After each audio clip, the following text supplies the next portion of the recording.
Grabe pala ang epekto ng walang tulog. Okay? Kung konting puyat, okay lang. Pero kung madalas kayong puyat, ang daming bad effects sa puso, sa utak. Meron pang pag-aaral, yung mga laging puyat, higher risk, mas maagang namamatay. Minsan bigla-bigla sa accidents. Meron pala nangyayaring ganito. Okay? Tingnan natin yung bad effect. Pwede natin, ayon sa pag-aaral, merong mga epekto ang kulang sa tulog kung isang araw puyat, 2 araw puyat, 3 araw puyat. May ganun pa pala yun. So, pag isang araw ka lang puyat na puyat, medyo headache, irritable, pagod, malungkot, hindi makafocus, pwedeng ganun lang.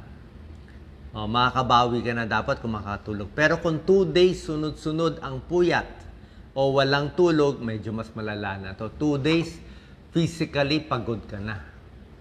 Talagang hindi na makalakad. Parang hingal na talaga. Yung physical mo, hindi na maganda. At ang delikado, 3 araw walang tulog. Yung talagang walang tulog, may small chance pwede makamatay. Pag 3 nights.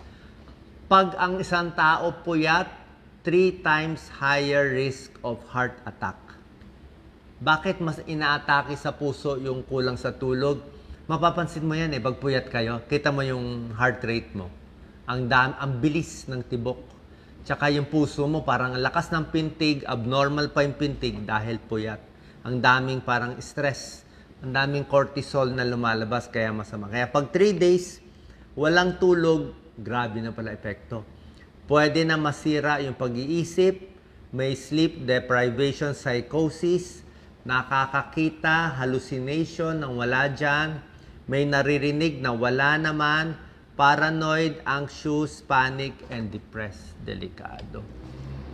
Ayan po, bad effects. Actually, ang world record nga, 10 days walang tulog. May ganun pala. Pero isang beses lang yun na nagawa ng isang tao, delikado.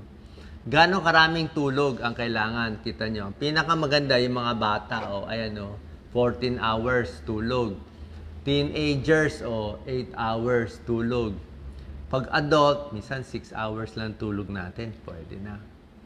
Depende sa profession. Yung mga laborer, yung mga easy lang ang trabaho. Mga farmers, fishermen, na hindi masyado, yung nakikita nyo, mahaba tulog nila. Pero yung mga stressful, yung mga lawyer, yung mga sa medical, yan, teacher, mas puyat. Siguro maraming ginagawa. Ito ang bad effects ng kulang sa tulog. Heart attack, high blood, diabetes, overweight, nagkakasakit. At yung mga... Ang problema kasi sa anxiety and stress, pag stress po tayo, hindi tayo makatulog. Diba? Maraming iniisip. Pag hindi ka makatulog, pagising mo, lalo kang stress. Tapos hindi ka ulit makakatulog. Vicious cycle. Pag may anxiety ka, hindi ka rin makatulog. Pagising mo, lalo ka pa may anxiety, kaya paulit-ulit. Para masira natin ito, maayos ang tulog, baka pwede ipunin ang tulog sa gabi, huwag masyadong siesta, healthy lifestyle, cellphone, social media. Pero basically, marami iniisip. Iwas alak, iwas kape, iwas sigarilyo. Yan. Ito mga magagandang pagkain, Doc Lisa, mga chamomile tea. Mga healthy foods, tingnan natin pampatulog, saging, chamomile tea, napakaganda. Ito mga iiwasan bago